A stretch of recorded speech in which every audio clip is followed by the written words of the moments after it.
berinteraksi.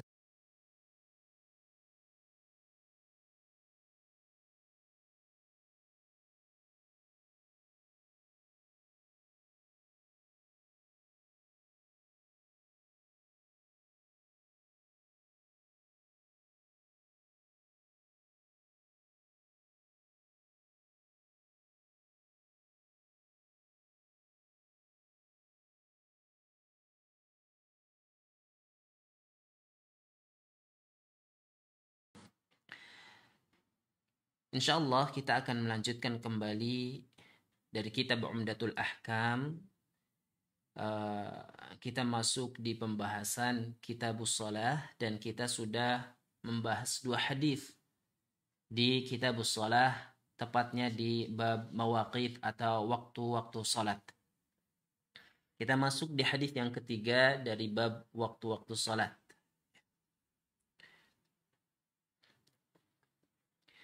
An Jabir bin Abdullah radhiyallahu anhuma qala كان النبي صلى الله عليه وسلم يصلي الظهر بالهاجرة والعصر والشمس نقية والمغرب إذا وجبت والعشاء أحيانا وأحيانا إذا رآهم اجتمعوا عجل وإذا رآهم أبطأوا أخر والصبح كان النبي صلى الله عليه وسلم يصليها بغلس.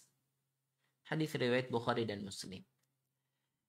Dari sahabat Jabir bin Abdullah, semoga Allah meridai keduanya, beliau mengatakan, kana Nabi sallallahu alaihi wasallam, bahwasanya Nabi sallallahu alaihi wasallam yusalli dhuhra bil hajirah. Beliau salat zuhur bil hajirah sementara matahari masih terik. Wal asra wasyamsu naqiyah, dan beliau Rasulullah salat asar sementara matahari masih naqiyah, masih terang. Wal maghriba idza wajabat, dan melaksanakan salat maghrib apabila matahari sudah tenggelam. Wal isya'a ahyanan wa ahyanan, dan Rasulullah melaksanakan salat isya terkadang ini dan terkadang itu. Artinya idza ra'ahum ijtama'u ajjala, apabila Rasulullah melihat para sahabat sudah berkumpul di waktu isya tersebut, maka Rasulullah menyegerakan melaksanakan salat. Wa idza ra'ahum abta'u akhara, dan apabila Rasulullah melihat kondisi para sahabat belum kumpul, maka akhara, Rasulullah mengakhirkan salat jamaah isya. Was-subha kana an-nabi sallallahu alaihi wasallam yusalliha bighalas, dan Rasulullah melaksanakan salat subuh yusalliha bighalas sementara kondisi masih gelap, ya. Ghalas itu titik di antara gelapnya malam dan terangnya pagi, ya. Maka masa-masa perpindahan itu disebut dengan ghalas, ya. Ya, ini hadis yang menunjukkan waktu-waktu salat, ya. Hadzal hadis, kata Syekh Shalih Fauzan, tafsilun lima ajmala fil haditsil awal. Hadis ini adalah hadis yang menunjukkan perincian waktu salat, yang dimana sebelumnya, di hadis sebelumnya, Rasulullah atau Aisyah ya sebutkan waktu salat hanya khusus subuh di hadis sebelumnya, ya. Rasulullah, Aisyah mengatakan, laqad kana Rasulullah sallallahu alaihi wasallam yusallil fajr. Rasulullah sallallahu alaihi wasallam itu telah melaksanakan salat fajar. Fa yashhadu ma'ahu nisa'un minal mu'minat. Bersama Rasulullah salat fajar tersebut adalah para sahabiyat, para wanita-wanita sahabiyat, dalam kondisi mutalaffi'at bimurutihinna, mereka menutupi dirinya dengan murut, dengan penutup, ya. Summa yarji'na ila buyutihinna ma ya'rifuhun ahadun minal ghalas. Kemudian ketika para sahabat ini kembali ke rumah setelah melaksanakan jamaah salat subuh ini, dalam kondisi tidak dikenali minal ghalas, dikarenakan masih kondisi gelap ya. Ini menunjukkan waktu sholat subuh Rasulullah SAW bersegera melaksanakannya ketika sudah masuk. Sehingga ketika pulang pun masih adanya ghalas ya. Ketika para wanita, sahabiat yang ikut sholat jamaah subuh masih dalam kondisi ghalas ya. Ini adalah hadis yang kita baca sebelumnya menunjukkan waktu sholat subuh. Adapun sholat hadis yang sekarang adalah hadis yang berbicara tentang waktu-waktu sholat dan dia lebih mendetail, lebih terperinci. Artinya semua waktu sholat itu disebutkan di sini. Yang pertama, kata Jabir bin Abdullah bahwa Nabi Shallallahu Alaihi Wasallam yusalli zuhra bil hajirah. Rasulullah SAW itu salat zuhur bil hajirah. yakni fi syiddatil harri idza zalatis syamsu.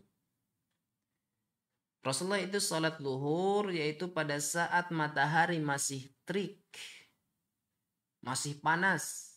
Idza zalatis syamsu, apabila matahari itu sudah tergelincir ke arah barat.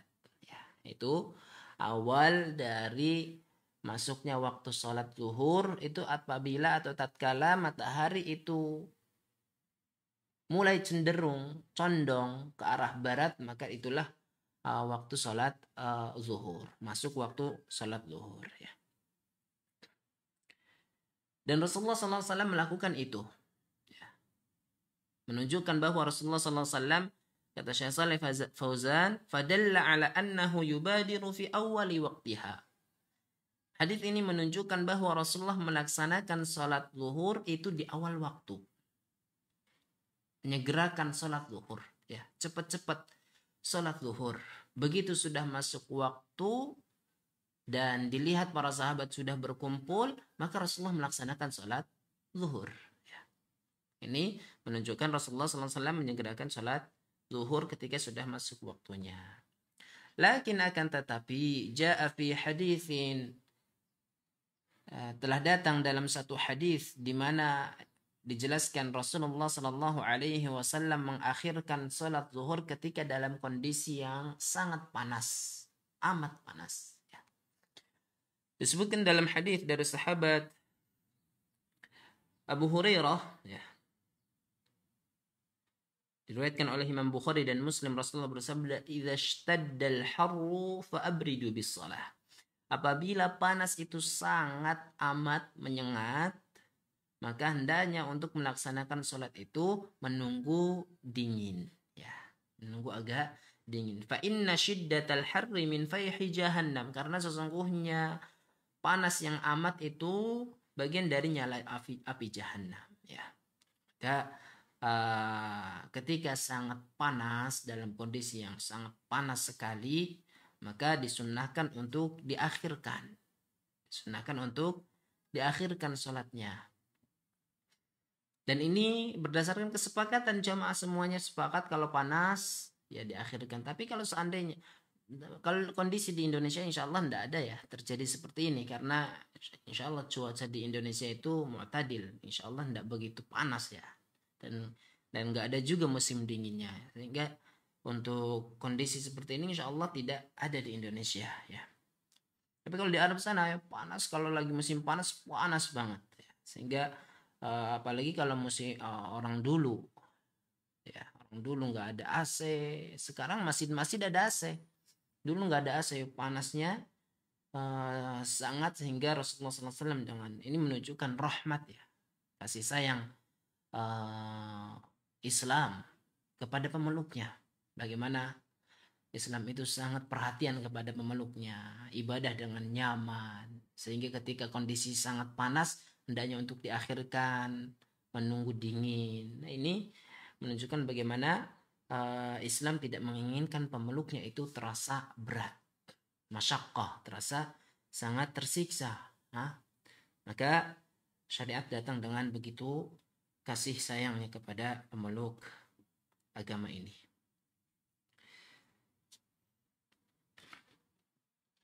Baik, kaum muslimin yang dirahmati oleh Allah Subhanahu wa taala. Yang kedua, wal 'asra kana yusalliha wasyamsu naqiyatun. Rasulullah SAW dikatakan oleh Jabir bin Abdullah radhiyallahu anhuma, Rasulullah melakukan salat asar, menegakkan salat asar, wasyamsu naqiyah, sementara matahari itu naqiyatun, ay bayda, masih terang. Karena kalau kita sholat asar, kemudian setelah sholat asar itu biasanya lama-kelamaan kan sudah mulai datang kekuning-kuningan di arah barat. Nah, Rasulullah SAW memulai sholat asar itu sementara matahari itu masih terang. Belum muncul kekuning-kuningan. Belum muncul kekuning-kuningan. Sudah masuk waktu sholat asar. Di mana disebutkan juga dalam hadis yang lain terkait dengan waktu sholat asar. Hadis yang diriwayatkan oleh Imam Muslim, waktu zuhri idza zalatis syamsu, kata Rasulullah, waktu zuhur itu apabila matahari itu sudah condong ke barat, sudah zawal. Wa kana dhillu rajul katulihi ma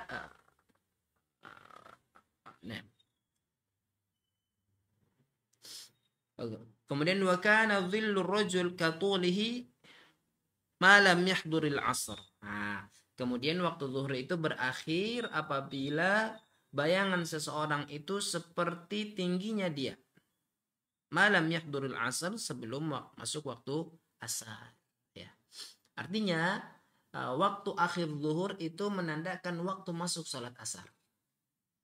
Waktu masuk salat asar. Sehingga waktu salat asar itu dimulai ketika bayang-bayang benda ditegakkan, maka bayang-bayangnya itu tingginya sama persis dengan benda aslinya.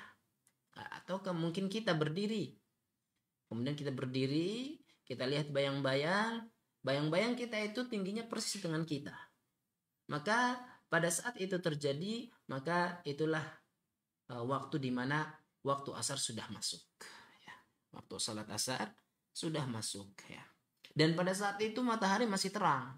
Belum ada kekuning-kuningan, ya, belum ada kekuning-kuningan. Kalau sudah sore banget, itu sudah mulai kuning-kuningan di arah barat, di ufuk barat itu sudah terlihat. Ya. Sebelum itu pun asar sudah masuk ya waktunya. Tepatnya seperti bayang-bayang tepat tingginya seperti orang yang sedang berdiri.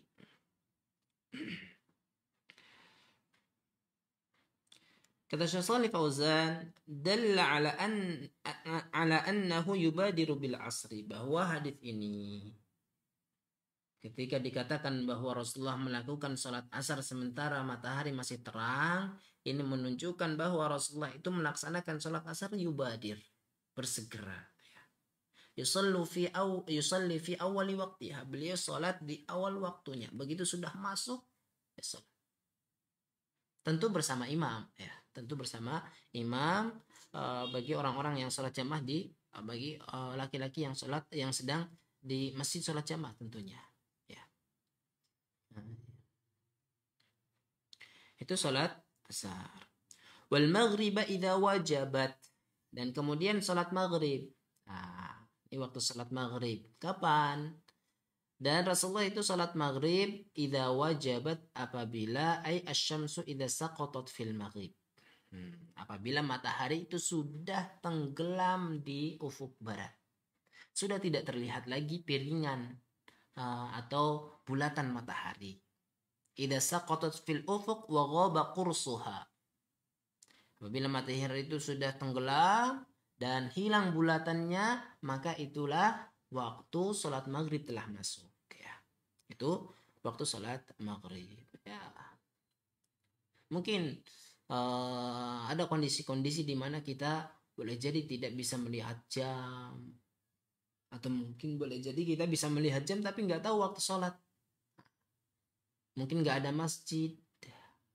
Kita membutuhkan pada saat itu matahari, ya, untuk menunjukkan kapan waktu sholat itu sudah masuk.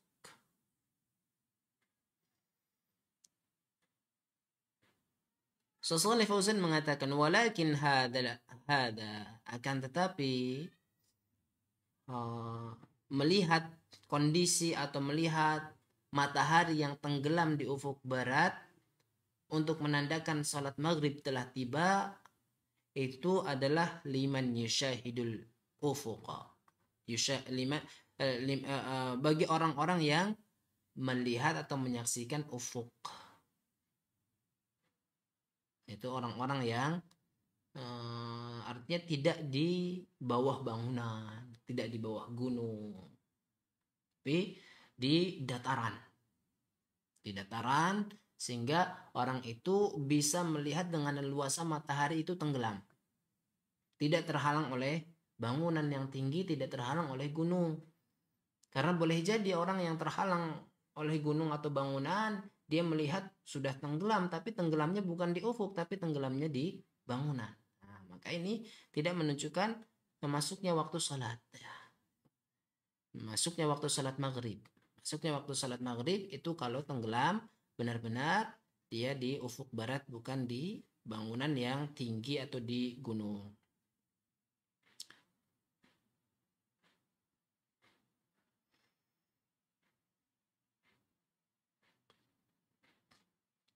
Baik. Kemudian kaum muslimin yang dirahmati oleh Allah Subhanahu wa taala. Beliau juga mengatakan, Syekh Shalih Fauzan mengatakan bahwa kalimat atau bukti Rasulullah SAW melakukan salat maghrib idza wajabat ini adalah dalla hadza ala annahu yubadiru bil maghrib. Bahwa Rasulullah juga menunjukkan bahwa Rasulullah ini juga melakukan salat maghrib dengan bersegera. Artinya sudah masuk waktunya salat maghrib. Wa annahu la yusalli qablaha nafilah. Dan beliau tidak melaksanakan salat sebelumnya nafilah. Walakin akan tetapi kata beliau, warada, kata Syekh Shalih Fauzan, warada fis sahih, terdapat dalam sebuah hadis yang sahih bahwasannya Nabi Shallallahu alaihi wasallam memerintahkan untuk salat sunnah sebelum maghrib. Sallu qabla salatil maghrib. Salatlah sebelum salat maghrib liman sya'a, bagi orang yang ingin. Ya, artinya salat sunnah 2 rakaat sebelum maghrib. Ya. Sekalipun Rasulullah bersegera, namun tetap namun tetap yang melaksanakan salat sunnah di situ ada kesempatan untuk salat sunnah, maka salat sunnah. Ya. Salat sunnah. Dan persaksian dari sahabat Anas bin Malik radhiyallahu anhu, di mana Anas bin Malik menyaksikan kibarus sahabah, menyaksikan para sahabat senior, itu kibaru ashabin nabi, menyaksikan para sahabat senior itu yabtadiruna sawari indal maghrib, mereka bersegera untuk menuju tiang-tiang di waktu maghrib. Artinya untuk apa? Untuk salat sunnah. Sebelum melaksanakan salat maghrib, para sahabat senior itu langsung menuju tiang-tiang untuk melaksanakan salat sunnah sebelum maghrib.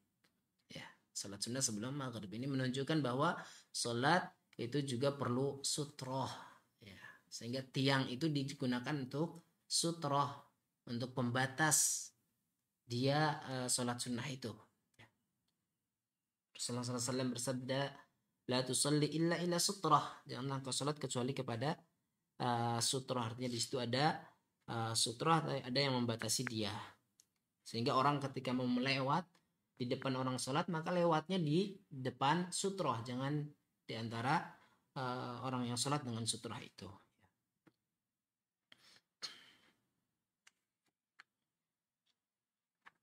Hadis riwayat Bukhari dan Muslim ini menunjukkan bahwa tetap kita melaksanakan sholat sunnah sebelum maghrib itu. Kemudian wal isya'a ahyanan wa ahyanan, waktu salat isya.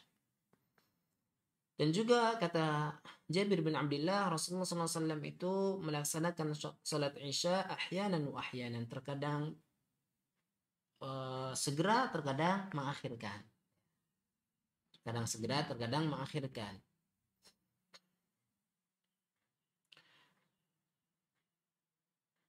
Kapan Rasulullah menyegerakan salat Isya dan kapan Rasulullah mengakhirkan salat Isya? Maka melihat kondisi para sahabat. Melihat kondisi para sahabat. Idza ra'ahum ijtama'u ajjal.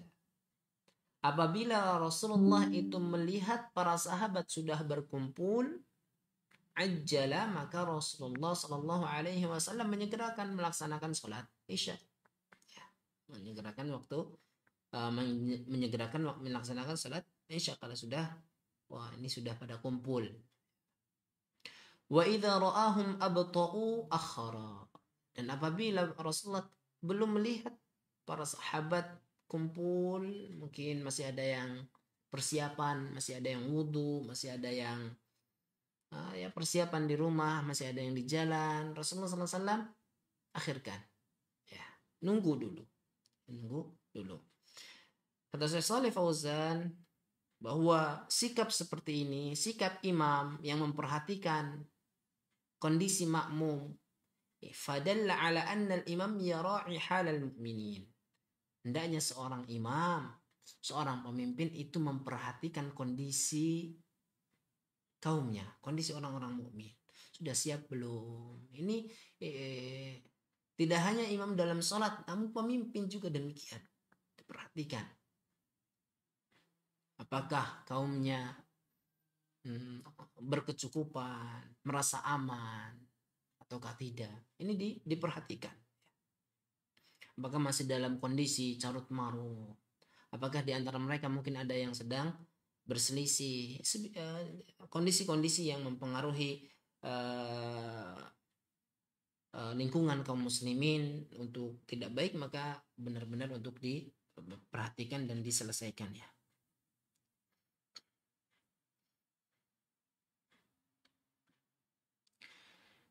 Syekh Shalih Fauzan mengatakan, setiap kullama tuakhkharu shalah, setiap salat Isya itu diakhirkan. Nah, apabila salat Isya itu diakhirkan, fahuwa afdal, maka itu lebih baik.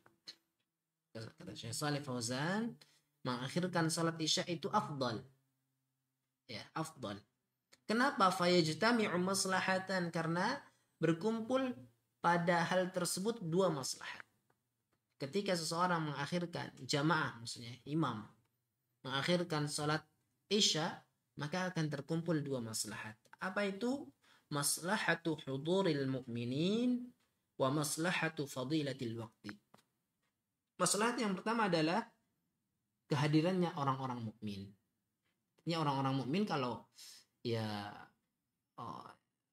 kalau waktunya agak akhir, maka ada kesempatan untuk kemudian datang ke masjid untuk melaksanakan salat jamaah. Ya. Itu maslahat yang pertama. Maslahat yang kedua, maslahatu fadilatil waqt. Maslahat yang kedua adalah maslahat keutamaan waktu, yang memang salat Isya diutamakan untuk diakhirkan. Dan ini juga tentunya berdasarkan kesepakatan dan jamaah tahu kalau mungkin salat Isya di situ biasanya ditegakkannya jam sekian, sehingga tahu. Jangan sampai malah justru ketika diakhirkan sebagian jamaah malah ketiduran. Oh, lama sekali, nggak komat-komat. Kalau adanya segera begitu masuk waktu sholat, adzan langsung. Komatnya yang mungkin boleh jadi kita diakhirkan. Tapi jangan sampai diakhirkan malah membuat sebagian jamaah lama sekali komatnya, akhirnya malah tertidur. Ini perlu kesepakatan yang jelas di antara jamaah dan imam. Wa idza qaddamaha maslahatun wahidah. Kata Syekh Shalih Fauzan, apabila salat Isya itu diajukan, begitu masuk waktu salat sunnah sebentar kemudian langsung salat Isya, maka hanya terdapat satu maslahat, yaitu mura'atul mu'minin.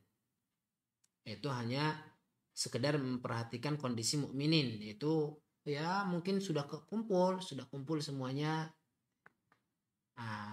Kemudian salat Isya langsung. Tapi kan ada satu keutamaan yang terluput, yaitu mengakhirkan waktu salat Isyanya itu.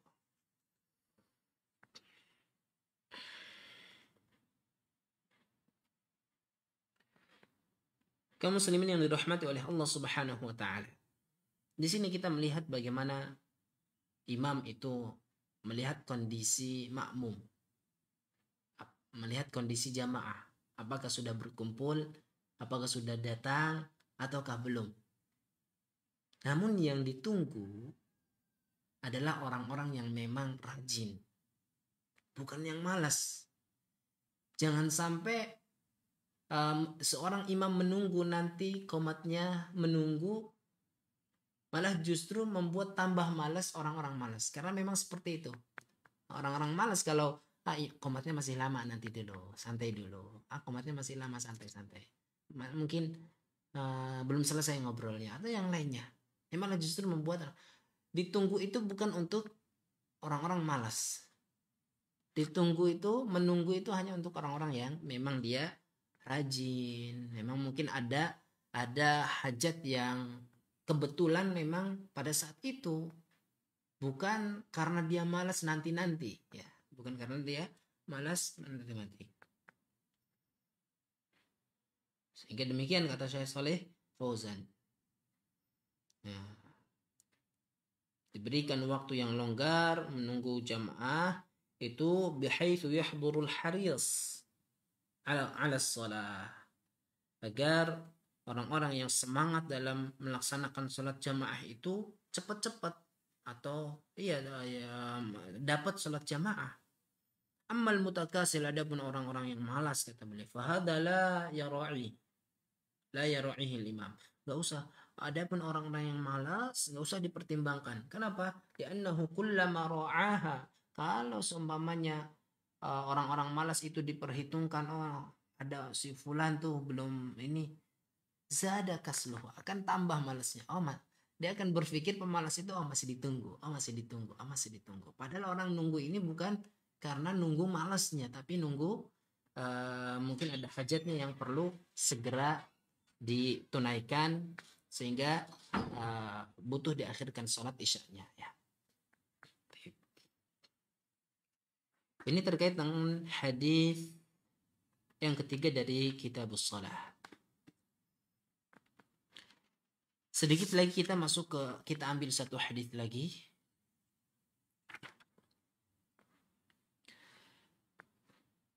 An Abi Minhal Sayyad ibn Salamah qala dakhaltu ana wa abi ala Abi Barzah al-Aslami فقال له أبي كيف كان النبي صلى الله عليه وسلم يصلي المكتوبة فقال كان يصلي الهجيرة التي تدعونها الأولى حين تدحض الشمس ويصلي العصر ثم يرجع أحدنا إلى رحله في أقصى المدينة والشمس حية ونسيت ما قال في المغرب وكان يستحب أن يؤخر من العشاء التي تدعونها العتمة وكان يكره النوم قبلها والحديث بعدها وكان ينفتل من صلاة الغداة حين يعرف الرجل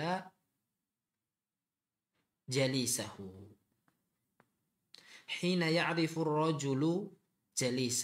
وكان يقرأ بالستين إلى المئة. Hadis riwayat Bukhari dan Muslim. Dari Abi Minhal Sayyar bin Salamah, beliau mengatakan, aku masuk bersama bapakku kepada Abu Barzah al-Aslami.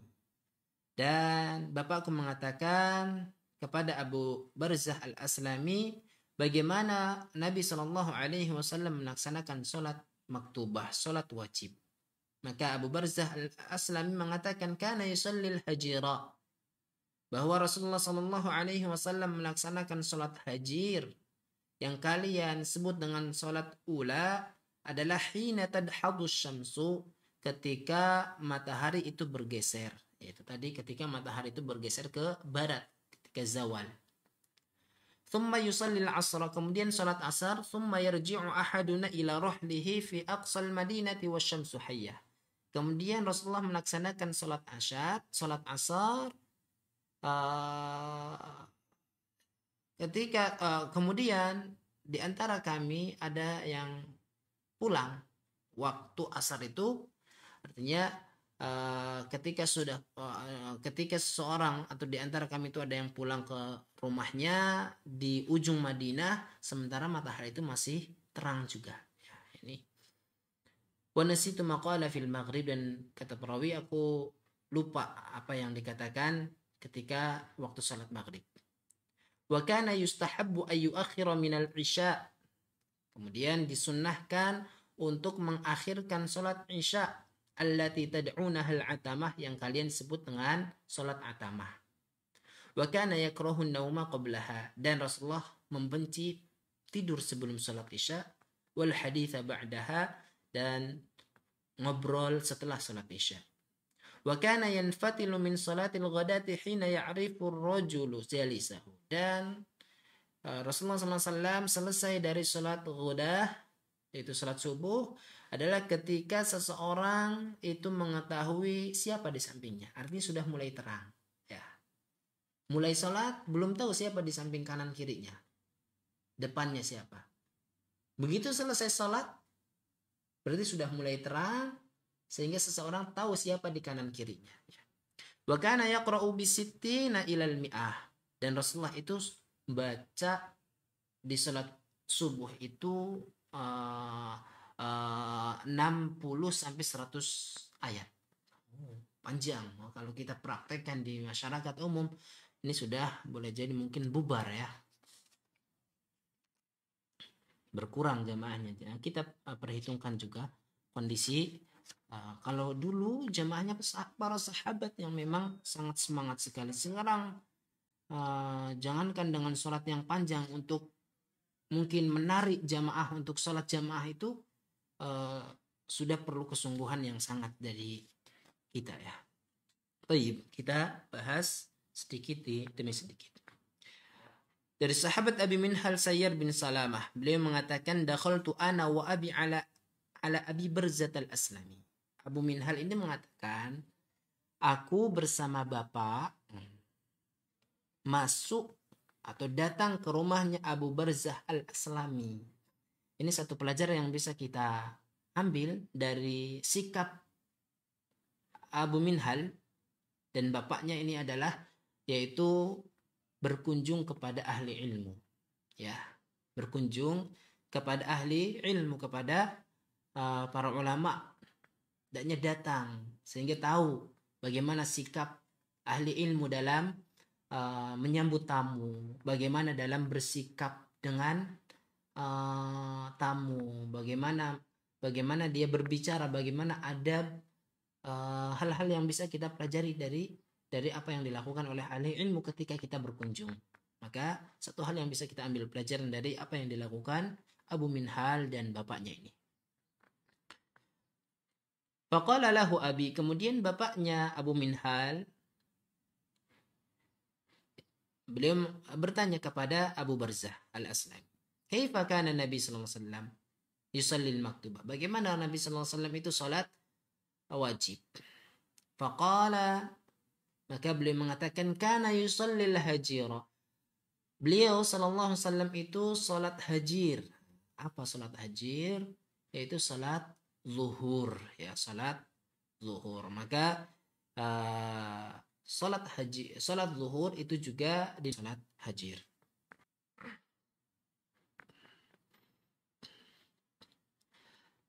Allati tad'unaha al-ula, yang kalian sebut dengan salat al-ula. Ini juga disebut dengan salat ula. Maka salat zuhur itu bisa disebut dengan salat hajir, bisa disebut dengan salat ula. Ya. Kenapa disebut dengan salat ula? Karena salat zuhur adalah salat yang pertama kali dilakukan oleh Nabi Shallallahu Alaihi Wasallam, atau salat yang pertama kali dicontohkan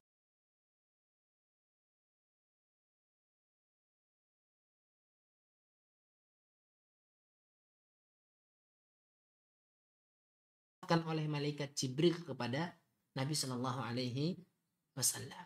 Ya, karena awwalu salatin sallaha Jibril bin Nabi Shallallahu Alaihi Wasallam.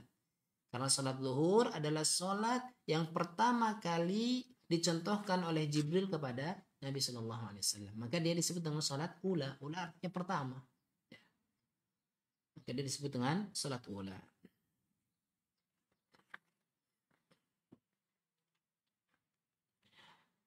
Kapan salat zuhur dilakukan? Hina tadhadu syamsu, ketika matahari itu sudah bergeser ya.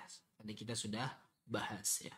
Wa yusalli al-'asra, dan Rasulullah SAW salat asar itu pada saat thumma yarji'u ahaduna ila rahlihi,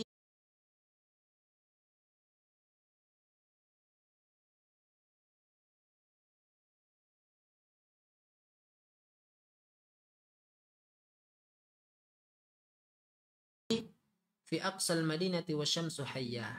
Pada saat dimana seseorang di antara kita pulang ke rumahnya yang di ujung Madinah, itu matahari masih dalam kondisi terang ya. Wasyamsu hayyah yakni bayda, matahari terang. Dalla ala annahu yuqaddimul asra, ini menunjukkan bahwa Nabi SAW itu menyegerakan melaksanakan salat asar, sampai-sampai saking cepatnya, maksudnya saking menyegerakannya Rasulullah SAW salat asar, orang yang paling jauh tinggalnya di ujung Madinah itu ketika pulang sampai di rumahnya masih kondisi terang juga. Nah, ini menunjukkan Rasulullah salat dengan segera. Kemudian wakana Abu Barzah al-Aslami mengatakan wa kana yustahabbu ay yuakhira minal isya, dan disunnahkan, dianjurkan untuk mengakhirkan salat isya ya, mengakhirkan salat isya. Maka kata Syaikh Fauzan, fadalla ala anna ta'khir al-isya idza lam yatarattab alaihi madarrah annahu afdal. Ini menunjukkan bahwa mengakhirkan salat isya apabila tidak ada madarat itu lebih afdal ya. Tapi kalau ada madarat, apa madarat yang mungkin orang-orang jadi malas berjamaah. Kenapa? Mau cepat-cepat tidur tapi salat isyanya jamaahnya akhir, sehingga orang-orang ketiduran. Ini salah satu madarat boleh jadi, atau madarat yang lain, maka perlu pertimbangkan. Adapun kalau tidak ada madarat, maka diakhirkannya salat isya itu jauh lebih afdal, kata Syekh Shalih Fauzan menyimpulkan dari hadis ini.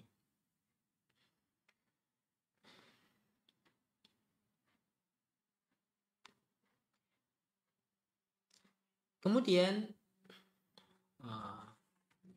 Abu Barzah al-Aslami mengatakan wa kana yakrahu an-nauma qablah, dan Rasulullah itu membenci tidur sebelum salat isya. Nah, maka makruh hukumnya tidur sebelum salat isya. Habis maghrib leha-leha ketiduran ya masih mending kalau ketiduran ya. Tapi kalau niat tidur sebelum isya, nah, maka ini hukumnya makruh ya, karena dia khawatirkan nanti tidak bisa bangun untuk sholat isya ya.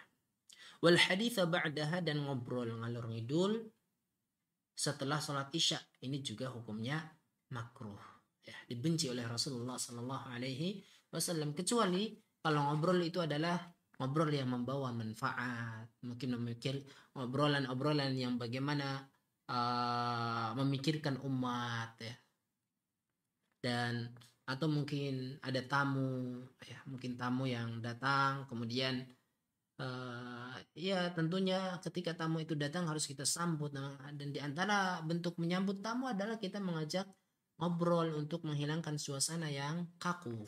Maka ini juga boleh jadi hal yang tidak dimakruhkan, ngobrol setelah sholat isya ya.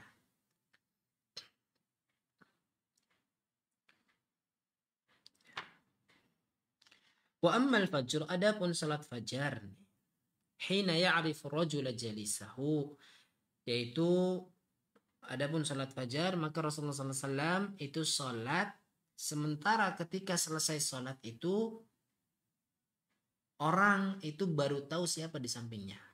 Berarti sebelum atau ketika awal melakukannya itu belum tahu. Ini menunjukkan Rasulullah SAW itu bersegera dalam melakukan salat salat subuh, karena di zaman Nabi SAW belum ada penerangan untuk mengetahui siapa di samping kanan dan kiri ketika di malam hari. Dan pada saat awal melaksanakan sholat subuh, mulai takbiratul ihram, belum tahu siapa di samping kanan kiri, namun sudah berbaris saja. Tapi begitu sudah selesai, barulah tahu.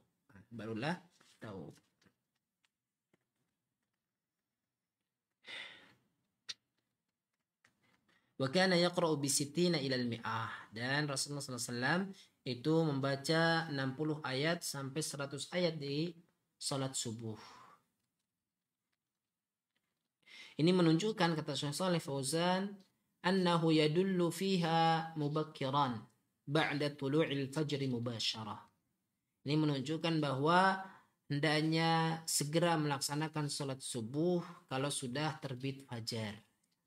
Kemudian yang kedua, dalilun ala italatil qiraati fi salatil fajri. Ini juga menunjukkan atau dalil bahwa sunnah memperpanjang bacaan di salat subuh. Ya.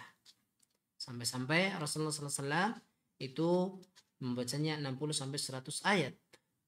Kata Syekh Shalih Fauzan, amalan biqaulihi ta'ala, sebagai bentuk mengamalkan, yaitu memperpanjang bacaan di salat subuh itu sebagai bentuk mengamalkan firman Allah surat Al-Isra ayat 78, wa Qur'an al-fajri. Ya. Summiya salat al-fajri Qur'anan. Dinamakan salat fajar yaitu salat subuh sebagai Qur'an li'annaha tatulu fiha al-qira'ah. Karena panjangnya bacaan di salat subuh, maka disebutlah salat subuh sebagai Qur'anan, ya. Sebagai Qur'anan. Maka ini yang bisa kita ambil pelajaran dari hadis dari dua hadis yang tadi kita sebutkan di hadis di kitab Umdatul Ahkam. Semoga bermanfaat khususnya untuk kami pribadi dan umumnya untuk yang mendengarkan sekalian. Kita cukupkan dengan ini. Sallallahu ala nabiyina Muhammad wa ala alihi wasallam.